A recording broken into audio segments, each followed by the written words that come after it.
can partake. You're naughty. Go to the back of the line. Working class Yeah. peasants.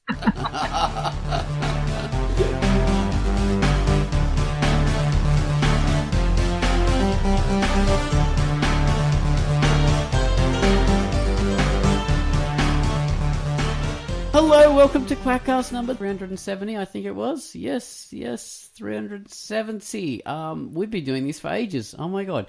Okay, so the idea is deadlines versus taking your time. That's what we'll start with, but there's not really enough in that. So then we'll go on to grey, black and white, which is Tanta's idea. Tanta's brilliant idea about villains and heroes, you know? They don't always have to be complicated. Sometimes they can be just simple, and they can be fantastic.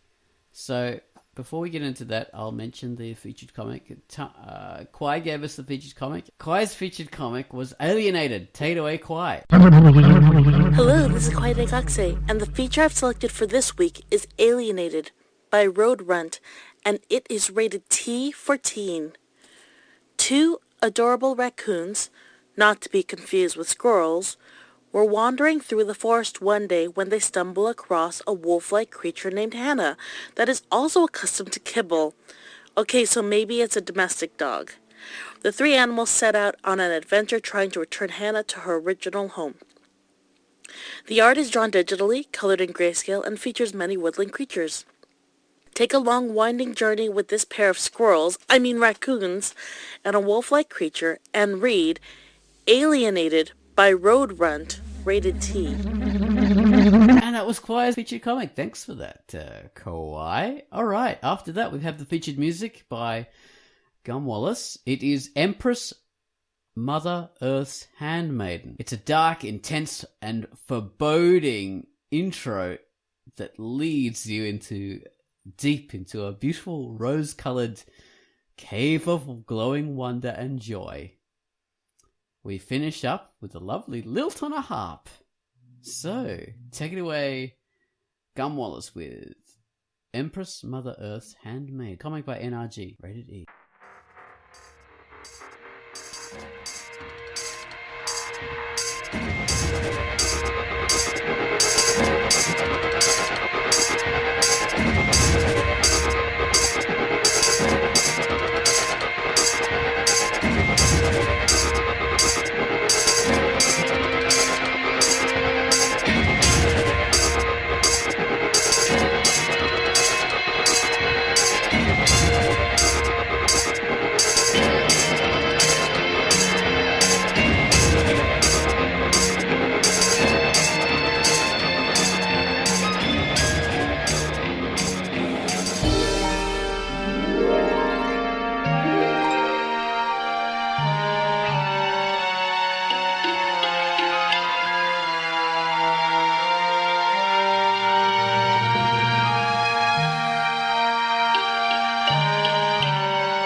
And that was our music by Gum Wallace. Empress Mother Earth's Handmaiden by NRG. Yeah, we're chatting about a couple of things. The good, the bad, the grey, and deadlines versus taking your time. Okay, I came up with the idea of deadlines versus taking your time just on a whim because I thought it was a good idea. And so the idea is sometimes you get a wonderful idea at the last minute. You have all this energy that is caused by a deadline. Your work can be inspired, or at least it's fresh and full of vibrancy when it's produced. Other times it's rough and unfinished looking and amateurish, just crude. Work that takes a long time can be honed and to a diamond edge, exquisitely put together like a Fabergé egg. it's a work of art, or other times it can be warmed over mess. It's redone and redone till any spark of originality and freshness is washed away, and it's this grey goop that you're left with. So yeah, that's that. So deadlines versus taking your time, guys. What are your opinions? How do you approach work? Tance?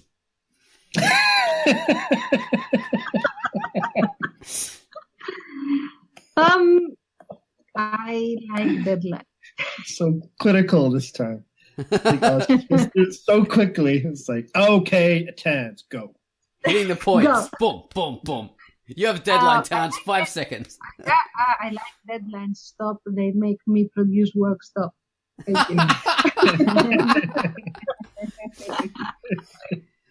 With your Patreon account, you've done so well, and because that forces you to have a deadline, so you produce work without moonlight as just boom, boom, boom. You get it out there. You've produced really, really good stuff, and as a reader, I appreciate it because there's always work. There's cover work. There's stuff coming out regularly. It's fantastic. As a reader, it's really good, and I think as a reader as well, you don't care that stuff is you don't care how much effort has, well, not you don't care, it's not that you don't care how much effort, but you don't care that, okay, the fact that it's come out on time beats everything else. So that's the most important part as a reader. Yeah, I do think that this is, and that had been my vice from the get-go. I could never update regularly. So, and actually when I started Patreon, I was very scared that I wouldn't be able to make the deadlines, but it's working. And I guess that the feeling that you have an official deadline that people are expecting you to deliver on that date works even in art. Like I am very good with deadlines in general. So for me, at least, it helps a ton. Oh, yeah. It shows it works. Okay, my experience is when I produced work to a self-imposed deadline, that was a long time ago now, I didn't really notice a drop-off in quality. Although I had a lot of time to work on it because, my life structure was such then that I wasn't adminning Drunk Duck and doing so much work there. Well, I was, but I had a lot of people working with me, so it wasn't a big burden. And, I could do that, but these days I'm a lot more busy and it's very hard to do. But anyway, producing work to a deadline, it worked really well, and I didn't lose that much quality. I didn't even notice about the idea of retaining freshness and all that kind of thing. I think these days I notice in my work that I do feel like I lose a lot of freshness and vibrancy because I spend so long on it. And then you look at those initial sketches often, and then you'll think, oh my God, where did all that fantastic fun in that initial sketch page and those thumbnails go to? It just disappeared in this final thing that I've worked on so hard to produce. And yeah, so I noticed that kind of stuff between taking forever. But often it's a comparison. It's a comparison that you have with your own idea of what came before. Like a reader doesn't see this. A reader will only see the end product. And as a reader, for me, every new page that you make is vibrant and is very fun, and it has that very, very specific Pinky TA style that I go to for. Like, it is like a very avant-garde Art Deco steampunk thing that it has going for itself, and I really like it, and it fits very well with your blueprint level detail that I could never simulate. Blueprint level. Oh god. Yeah. So that's its own charm, and I think that's what makes it unique and special. So you're saying it is worth taking time on something and producing a pocket watch made of diamonds? I don't think Ping has that, but thank you very much for that compliment. That is appreciated. Bates? And we don't see your rough sketches, you know. Oh, like yeah. I've never known. I mean, your pages are amazing, you know. Love them, and you sort of get invested in the characters and sort of drawn into the textures and everything that are on the page. And I like what you said about sort of sketches, because I've noticed like in really rough sketches, there's so much energy in them kind of automatically, or I don't know if it's the sloppy lines or what you don't see and your sort of imagination is filling in the rest or whatever. But yeah, it's weird that looks that exciting sometimes, and then the finished drawing maybe is less. So sometimes I think that there's a lot to that. One of the things is if you're doing like a rough sketch, you can capture the weight of of movement and like the projected energy of a movement. So someone's throwing something or they're moving or whatever, or even just sitting there. You know, you have that projected energy that this character is like wanting to go in a particular direction. Rough lines and sort of like that can indicate that something more is going to happen, or they can like affect the person's vision who's looking at it, and you'll interpolate with your brain that character is wanting to do that next action or wanting to do something more, because your brain will take those sketchy lines and produce something more formed out of them. You know, it's like looking at something like with your squinted eyes or something blurry and half seen, and your brain creates the rest of the image. So that works with you. But when you're working on something really well and you erase all those lines and you're crystallizing it into this static form because you're wanting to produce a really clean piece of work, you lose a lot of that roughness and that energy from it. And sometimes you work on it too much that you lose the proper angularity of the position of the character, and you produce something that's slightly incorrect or too stiff because you misunderstood where the lines should have been erased.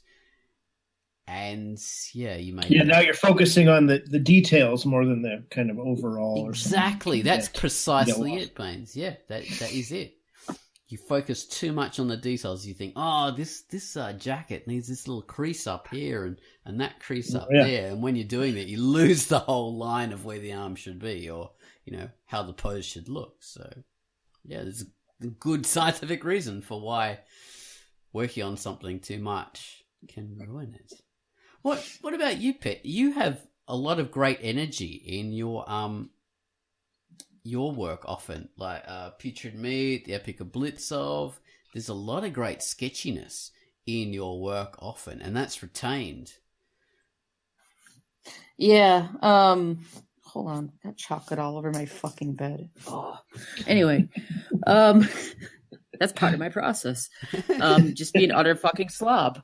But really though, and when it comes to deadlines, I mean, obviously for Putrid Meat, whatnot, I don't have a strict deadline.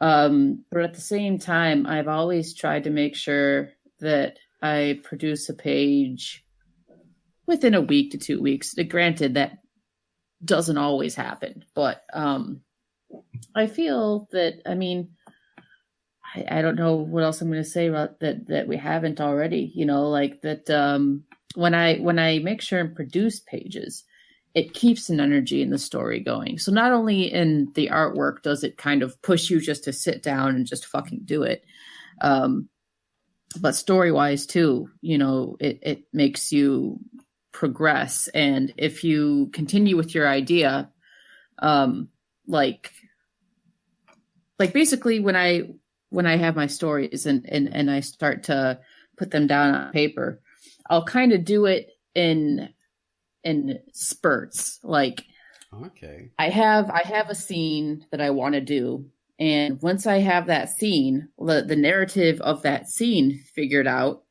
I'll try and sit down and get it done one page after another so that I don't lose the idea and the momentum I have on that scene. And I think it comes out okay that way. And also it's just, I don't know, it's good to do. It keeps people happy when you keep producing things.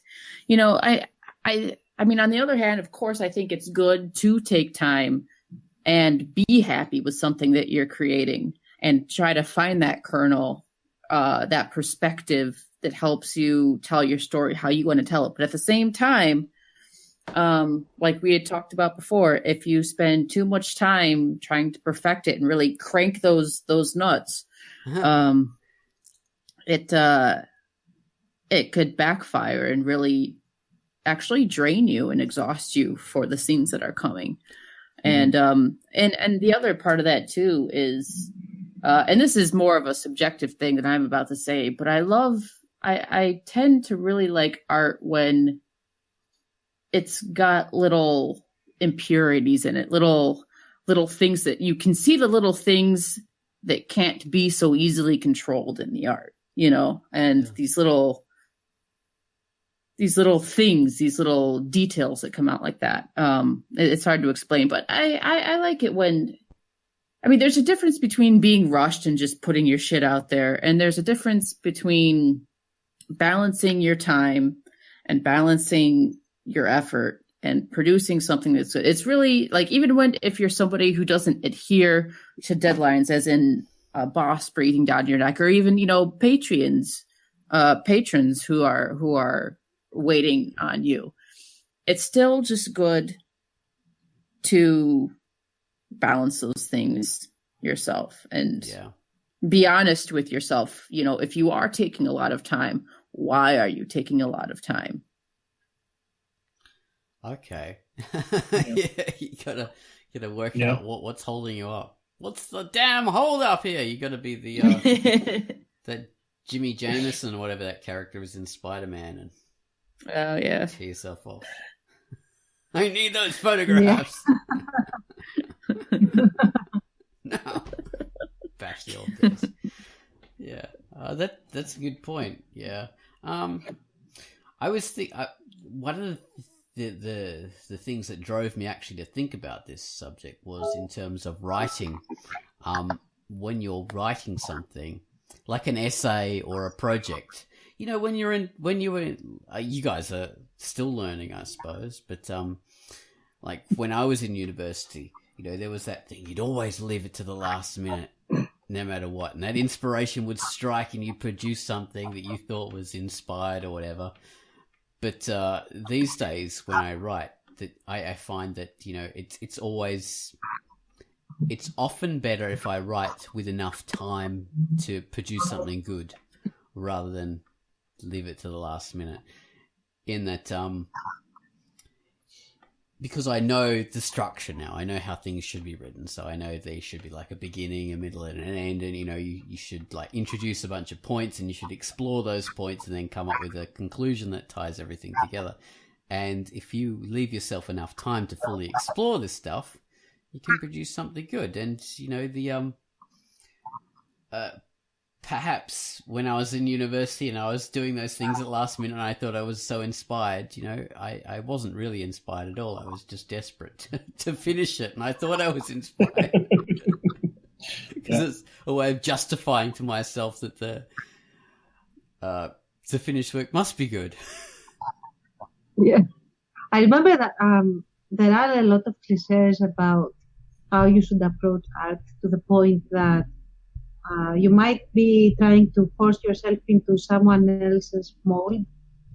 Like nobody works in the same manner than that someone else, like the person next to them would. I listen to you say this. I hate leaving things for the last moment. It feels like I am going to somehow lose control. Like something will happen, and I will lose control because, you know, Murphy's Law. Something will go wrong, and I will be up shit creek without a paddle. And I hate that feeling, even if it doesn't happen. it will still, loom over me like this danger that is going to happen. And although I might not be occupying myself earlier with it, it's on my mind and it's bogging me down and it's taking my energy. So I hate leaving things for the last moment. I prefer to have things well prepared in advance compared to the deadline. So even if I decide that, okay, maybe I don't like how I did it and I will redo certain things, I still have the security that if worst comes to worst, I still have that not so good thing that, however, is relatively decent enough for me to keep face, in a sense. Yes. You know what I mean? You have leeway to work with. Yes. But if I dared say that to some of I did have actually some art teachers in school. They were all terrible. But why? Because they hated organization to the point that if you said that I did this having this pre-planned method in my mind, that you were talentless and you shouldn't be doing art and things like that. So, wow. Yeah, a lot of cliches and like imagine one of my art teachers, and she was in high school. She would go around with this scarf on her, like a bandana sort of artistic thing on her head, be very aloof, and she wouldn't actually teach you art. She would say that if you have it in you, then you will do it. So I would just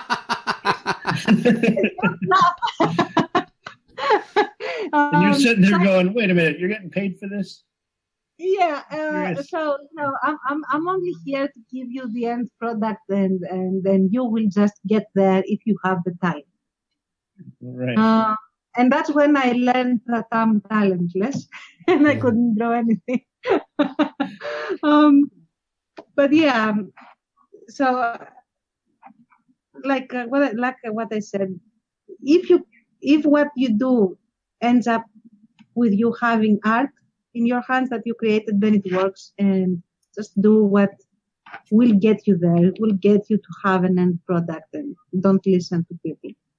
That much at least. I mean, take them into account, but don't try to bend yourself out of shape trying to be what they say you should be in order to create art, because then you will not create art, but something weird and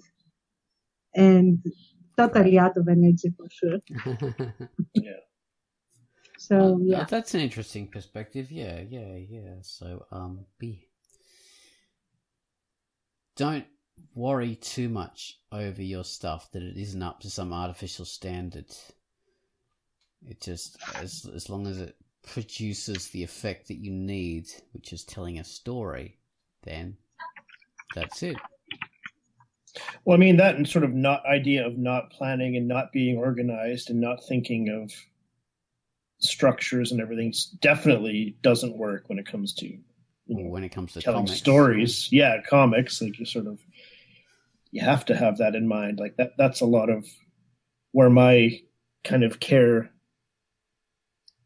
goes into doing my comic is sort of thinking about like what the characters are going to be like, what I want the vibe of it to be like, what kind of conflicts are they going to have in the sort of in the ongoing story. I mean, how do they relate to each other? Like how are things going to push forward?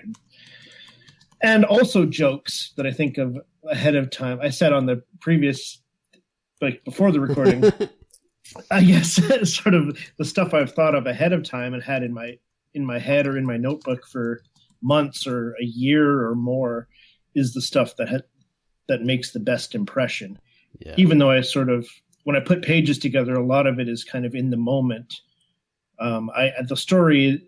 The bones of the story are thought of ahead of time, and certain lines of dialogue or jokes are thought of ahead of time. And those ones that I keep, like I try to keep the good ones that I'm excited about, they definitely get the best response, as opposed to stuff that I thought of on the last day or at the last minute or whatever. Yeah, yeah.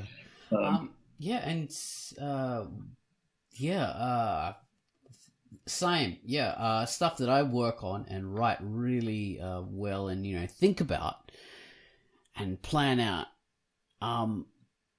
It turns out way better than stuff that I plan out and think about at the last minute. Although I do most of my dialogue at the last minute, though. I like doing that better. You know, when I finish a page, I come up with dialogue depending on what I think fits the scene. Because what I really write these days is a scene rather than a dialogue.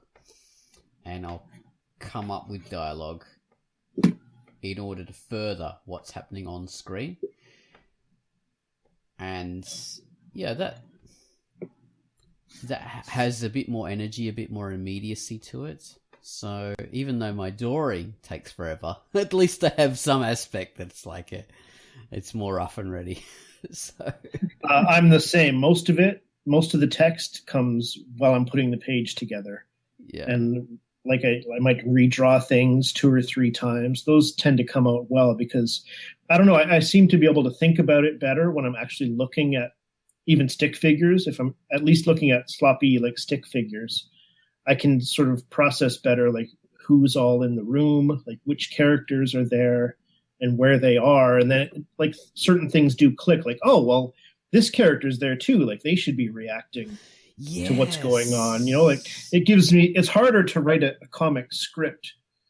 I've found that definitely with Bottomless Waitress that we do together. Like once I see your drawings, I'm like, oh, I should have drawn stick figures at least before sending it to you, because the writing would be different and it would kind of make more sense or something. Yeah, you have that. It's like actors. You need, you have a scene happening. It is actors. Yeah, you have a scene happening and you have to have dialogue that forwards that and communicates that to the reader. And yeah, I definitely find that when I'm doing a page and I've got a whole bunch of, characters like talking or reacting, my main purpose is to communicate to the viewer exactly how they should be, feeling, not necessarily how they should be feeling, but how they should understand a scene. And dialogue helps that. Oh, this character is scared. I've got to have that in the dialogue. Or this character is skeptical. Or this something is awesome is happening. How can I communicate that through the reactions of the characters so the readers can get a more bit of a hint of that, or urgency or whatever. And that's harder to think about in advance than it is to think about when you have everything on the screen there ready. And yeah, then you do it. It's even stuff like, oh, this is the first time these characters have seen each other since blah blah blah, or this side character should be mad at this character. Like, when you're looking at it, it's like you can put things together. It's kind of like, oh, well, I definitely have to reference this, or at least put this facial expression on that person. And blah blah blah. It just more. Exactly. Gets more concrete at that point. Now that I am.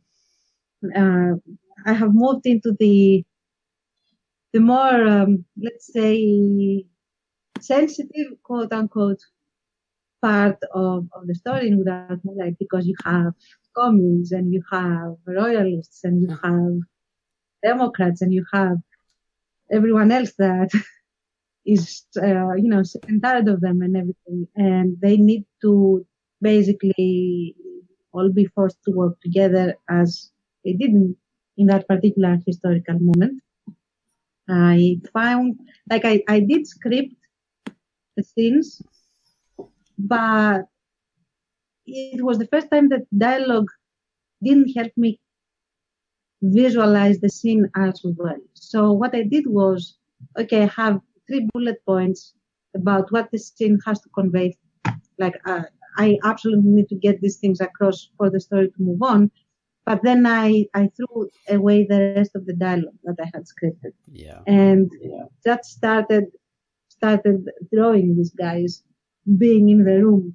Especially, that little those few couple of pages in the end where they are discussing and they are, from the opposing resistance groups that now will have to work together to go do that, the big sabotage and everything. So, don't laugh. I'm trying not to reference that. So, yeah, and I noticed that they reacted more viscerally to each other if I just drew them while they were reacting, in a sense. I don't know how else to say it. Yeah. It really helped them to actually verbalize what I had scripted more like themselves, like how Orestes would explode, and he wouldn't be as cerebral as I had written, and he had much more eloquent lines than he did in the actual page. But he wouldn't be this eloquent, especially in the particular point in time, and so on. So it really helped to just get them in there to be actual real characters in the room, rather than have their images in my mind while I wrote. It definitely does help that way, because you have them emoting the correct way and just acting. I like it. Yeah, exactly. And I remember, and that's the last thing I will say because I rambled today. When I was writing, there was this big scene in the second book of my trilogy in the novels, The Art of Veiling, where you have all the leaders. Like it's right after a big battle that is a Pyrrhic victory in the sense, like they have won, but they are so depleted that they might as well have lost the particular battle. So you have all the generals from all three different nations, and you have all the wizards from the three different nations that have completely different approaches to magic and everything, and combat magic. And they were in the scene. There should have been 12 people, 12 characters that I had to write, all talking together in that one particular big war room scene. And the only way I could do it was to draw like a diagram of the room where everyone was sitting with their names over it, have it in front of me as I was writing the particular scene. And that was the only manner I could keep track of all of them and have them all react, not only to who was speaking, but also to who they were sitting by. And think that there was no other way to do it. I had to have it in front of me. Yeah. Otherwise, I would have forgotten like half of them. Yeah. 12 characters in a room, and they're all talking, all of them. Not one is unconscious. They are all conscious and talking. So, yeah. Yeah, that's really very hard to do. It's a good argument for narrowing the perspective. But yeah, when you can do that, and you can do that well, you need to be able to visualize. It helps so much because it just gets exponentially more difficult the more characters you have in a scene. It really does, even a stupid little comic like mine. You just lose perspective. All right. So should we go to our next topic now? Yeah. It's good, the bad, and the great. I like that title. That's a better title, actually. Well done. Now I should change it. Make it the good, the bad, and the great. That's excellent. Then you'd lose your lovely pun there in the beginning. That's so fantastic. Yeah.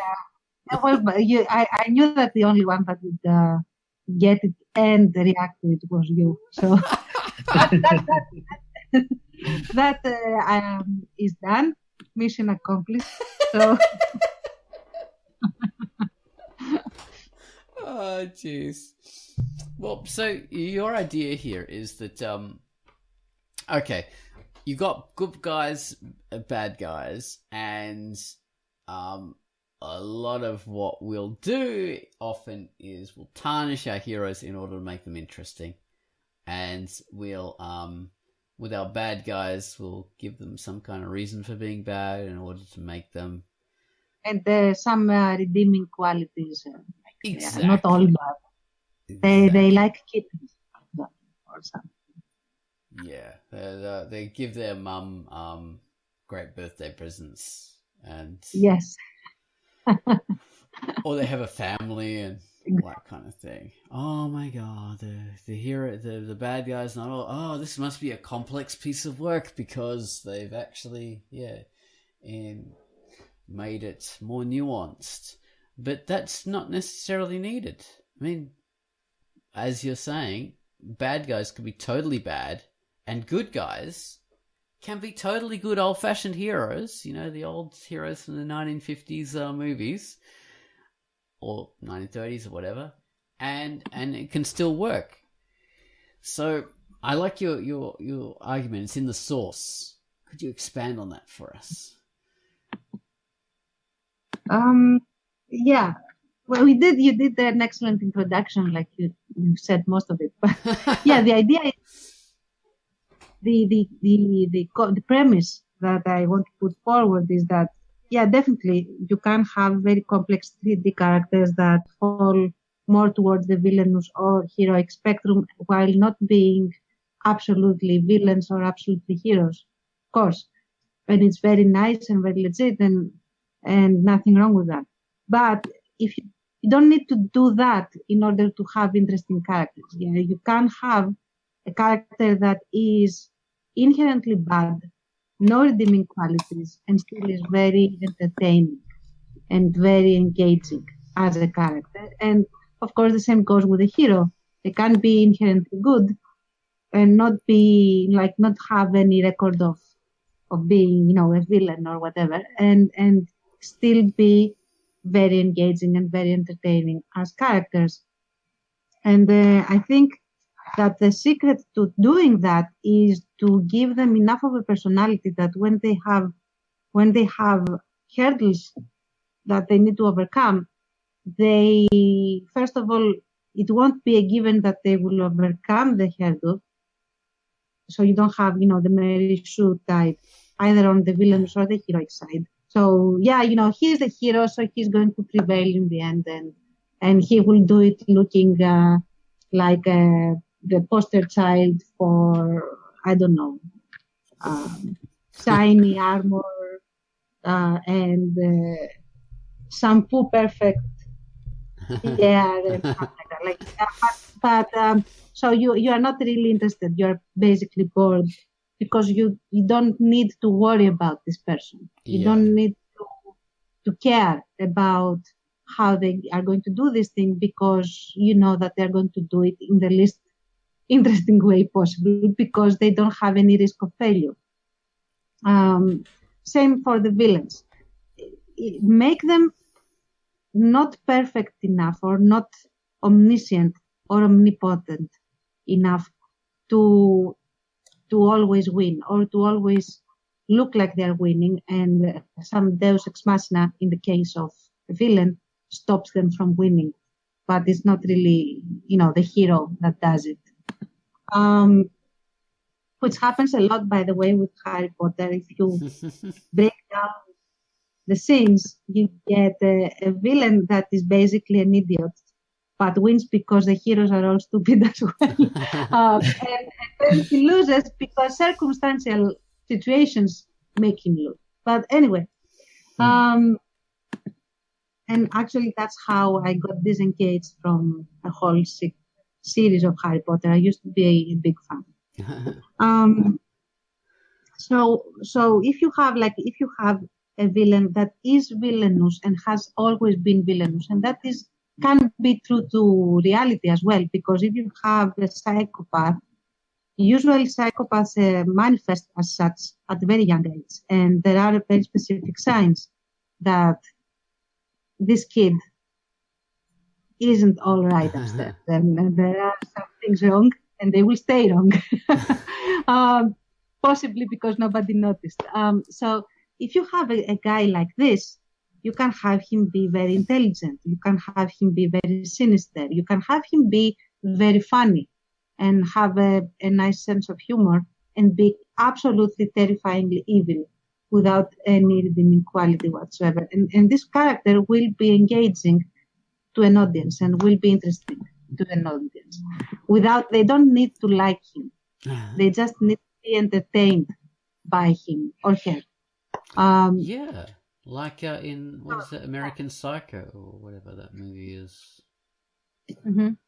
You know, he has the big speech about Huey Lewis in the news or something like that. You know, you can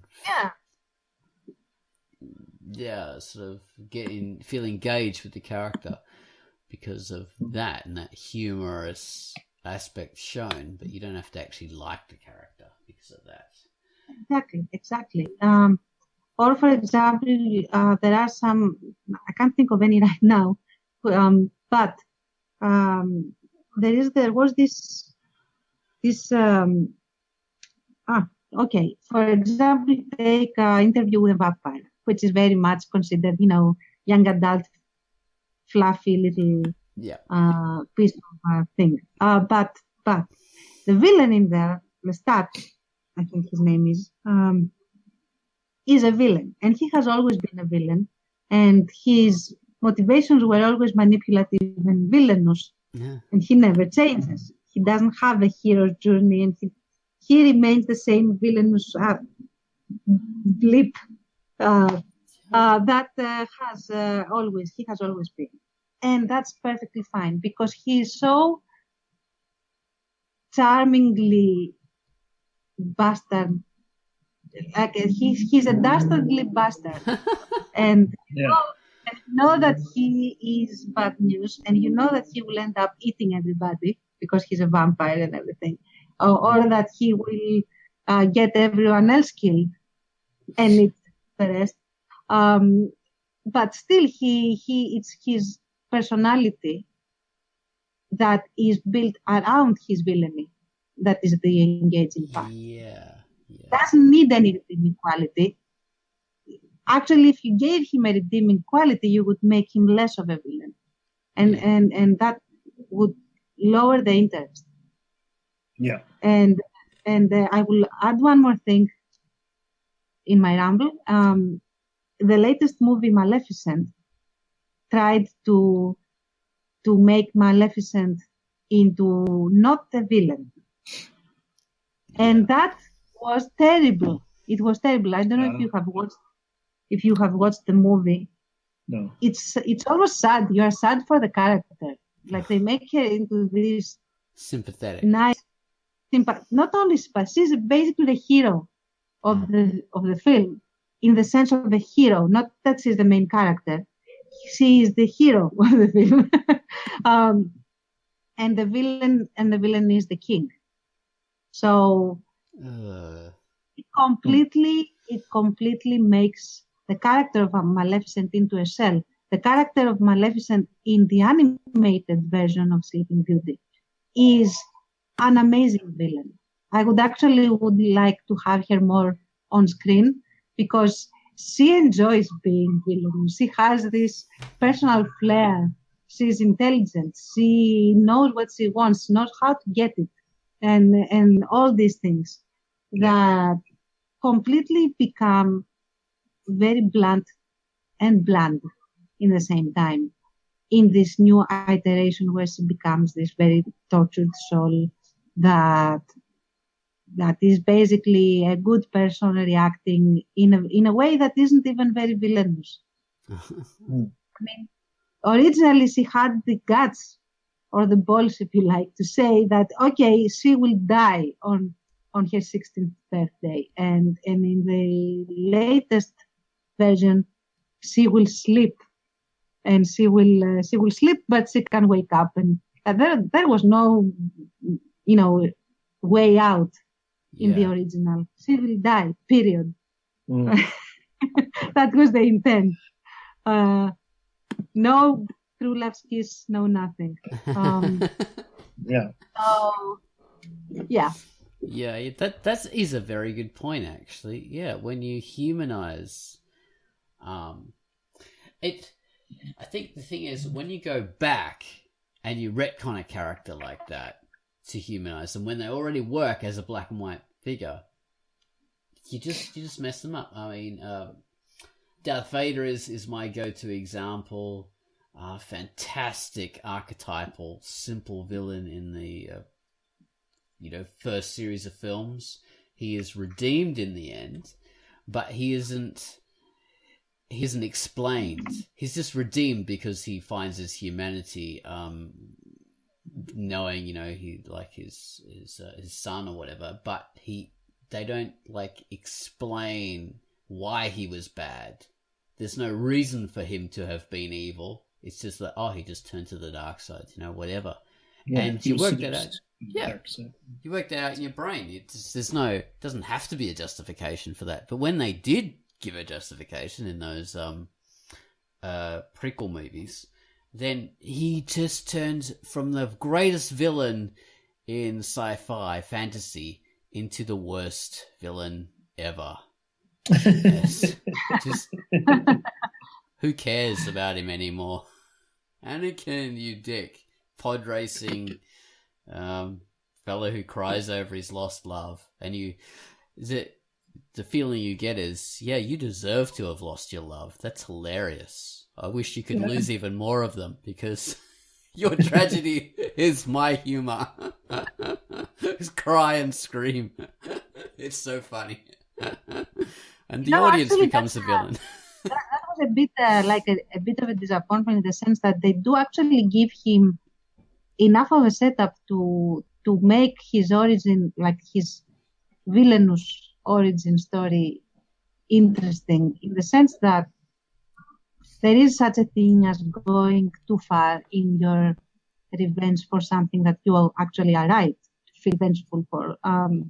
So when he goes back and sees that his mother is dead and she has been brutalized in many ways and everything, so he goes to exact revenge, and I think he completely destroys, like he commits genocide or something like that, and that actually could be a very good premise on how such a character would go all the way to the other side.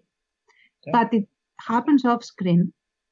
It focuses too much on his girlfriend's reaction that isn't even good enough of a reaction. She's like, "Oh, that's mildly disturbing."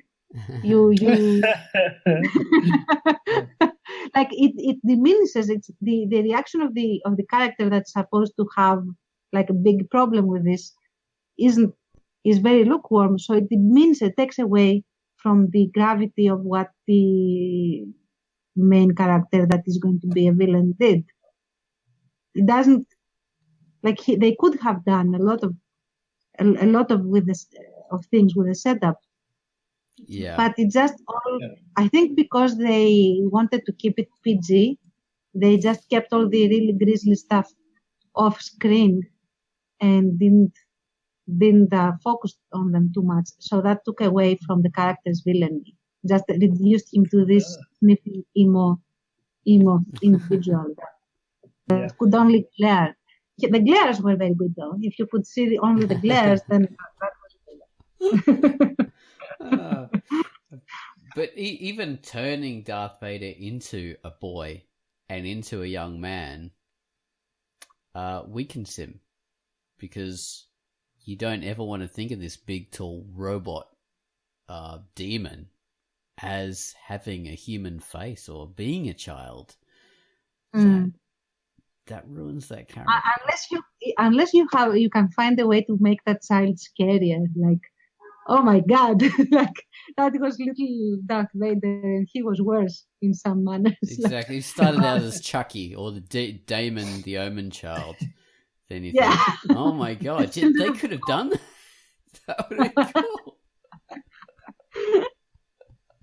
Oh yeah, he could have used the Force in the way that Damon did with his nasty things that would happen to anyone who pissed him off. Yeah, exactly. I make him actually into a psychopath. Don't give him a sympathetic story. It just support his villainy and the character design that we gave him. Precisely. And when we're saying this, we're not saying that complex villains or villains with a human side are all bad, or heroes with, some kind of tarnish are bad heroes. We're just saying that do you think that Vader? Sorry, do you think that the whole backstory of Vader could have been better, just with better fucking writing? I mean, I think that's a valid question to ask. Like story-wise, I mean, is there merit to that story that they were trying to tell? I don't know, because it was so badly written from beginning to end. So. I know it's hard to separate separate it from the shitty writing, but I'm curious. I would say for sure there is merit to that idea, and that, tragedy, telling a tragedy, but still making it kind of marketable and for a mass audience, and still having the fun and the everything else of Star Wars. Challenging, I would say, but definitely it has merit and could have been amazing. If you have a tragic ending, like that could have been great. I'd be curious to see how some of us would write it. Yeah. Oh, yeah. Anybody else? Get a little help. I think originally the plan was for Luke to also fall to the dark side, and that's why he has this warning dream in the second movie, in the second. Oh, don't tell me what happens. I haven't. Oh, you mean the original movie in Empire? Yes, the original. In The Empire Strikes Back, he has this warning tale of a hallucination. I don't know, oracle, vision, whatever. Where he sees that he battles with Darth Vader, and then he sees that behind the mask is his face.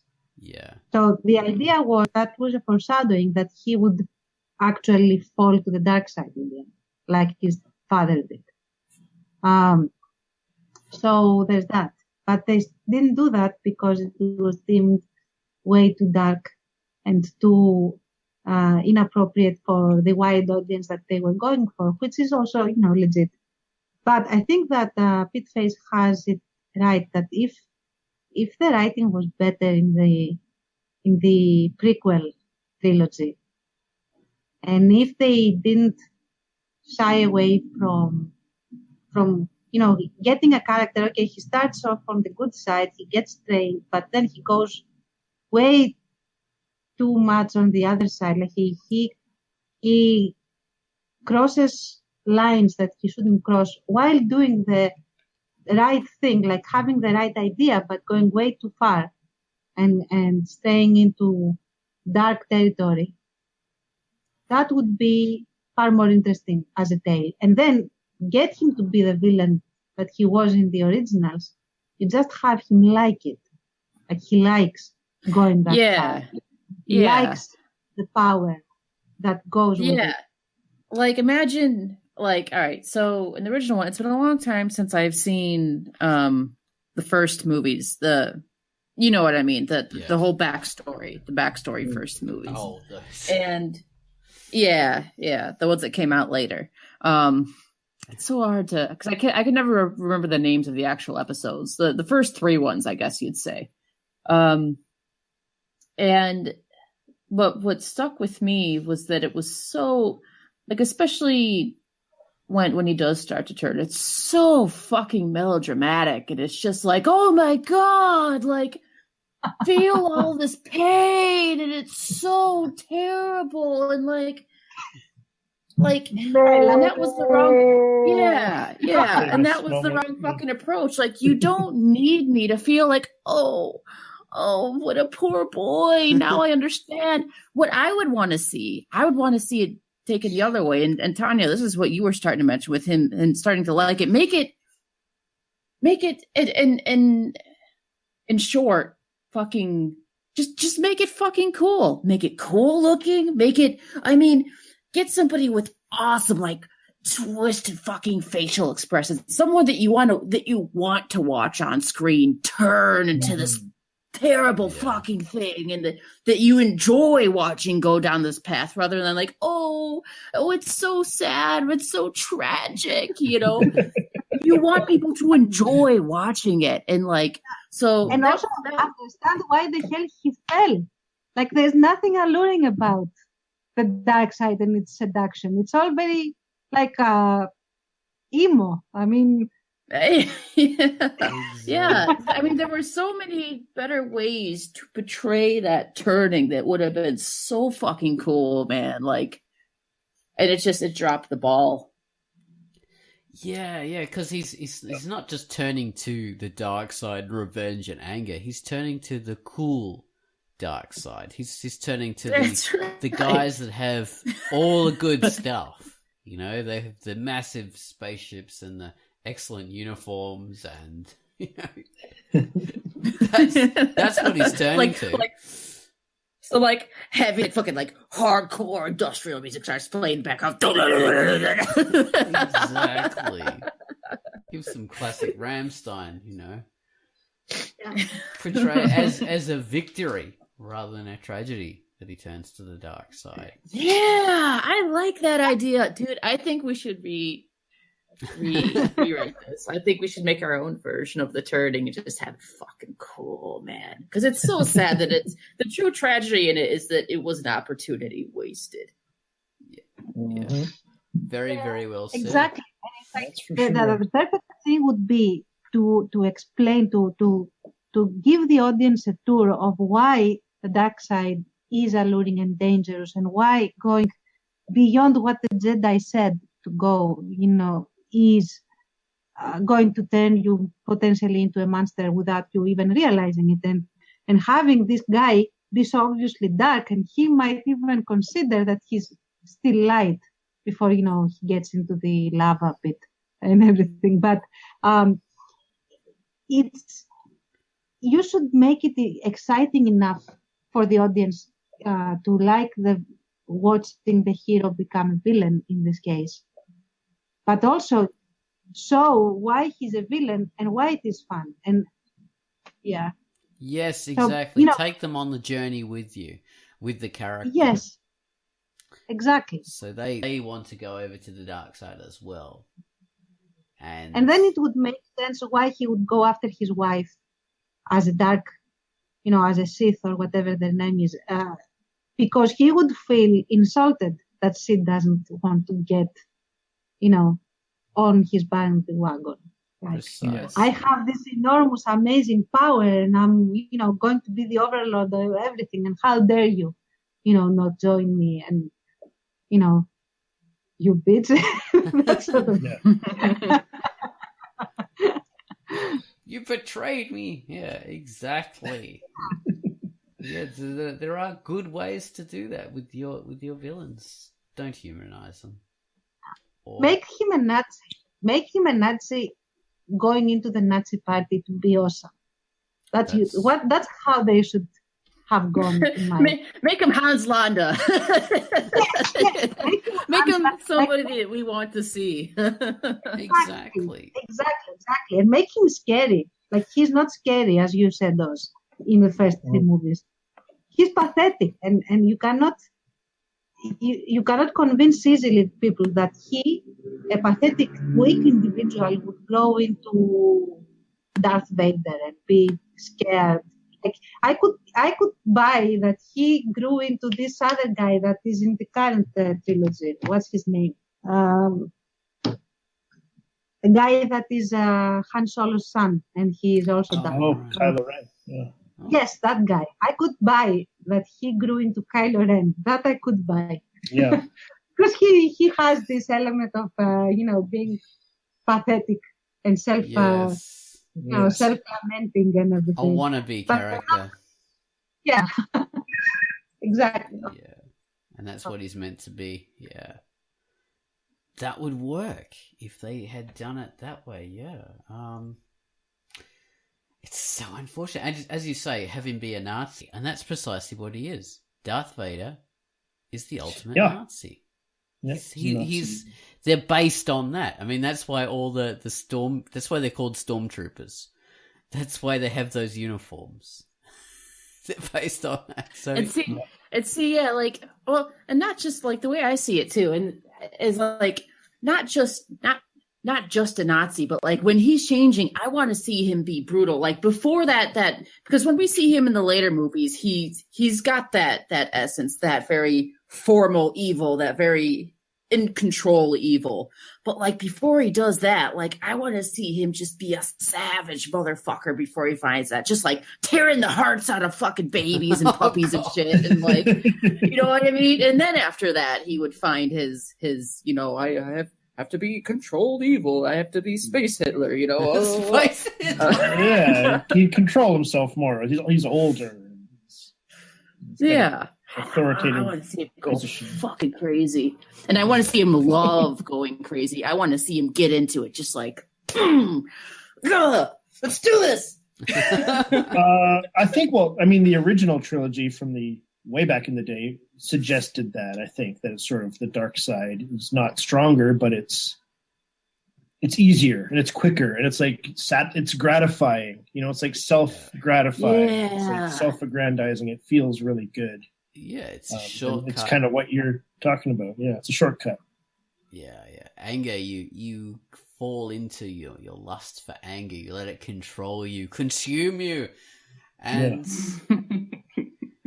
being the good is hard. Being good and controlled. Yeah. It's no fun. It's no fun. Oh, yeah, it's not cathartic. Yeah, so there's a reason for going to the dark side. And not just... We're all on our way right now. I think we just made like propaganda for like we did propaganda for the dark side episode. So we're all for a reboot of Star Wars to give us a proper dark, another one, man. Evil people. Reboots can be good. I don't know if you covered that. I don't know if you covered it while I was, grappling with my internet connection. But it would make more sense why he turned and he saved his son in the third movie of the original trilogy, Darth Vader, because he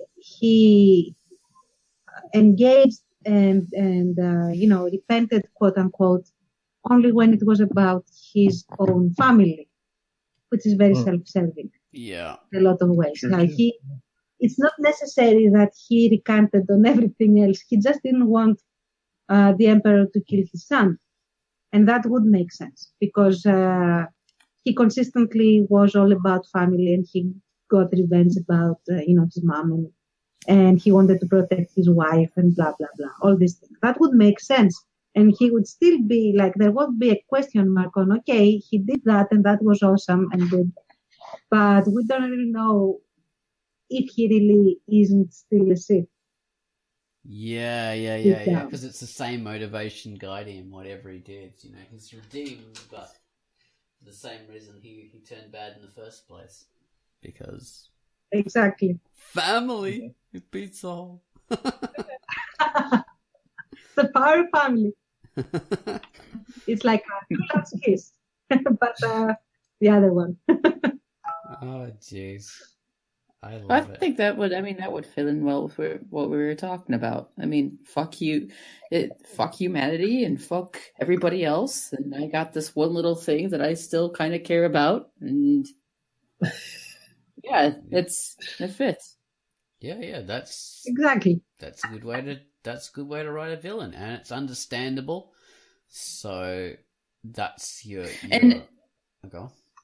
And I'd like to say too, like, once again, the term villain it's a very polarized concept, and I think too, like, maybe think about if you're making that distinction while you're writing, like you want to make a villain, you want to make somebody who's the antithesis to the story, the antithesis to the hero. You want to make someone who is fulfilling that role. while somebody else who makes someone who ends up being a villain might not have been setting out to write a villain specifically, just somebody, you know what I mean? So once again, I know we've said it before in this show, but this doesn't mean that it has to apply to every character who's a counter character or who's going against, the hero or the main sweep of the story.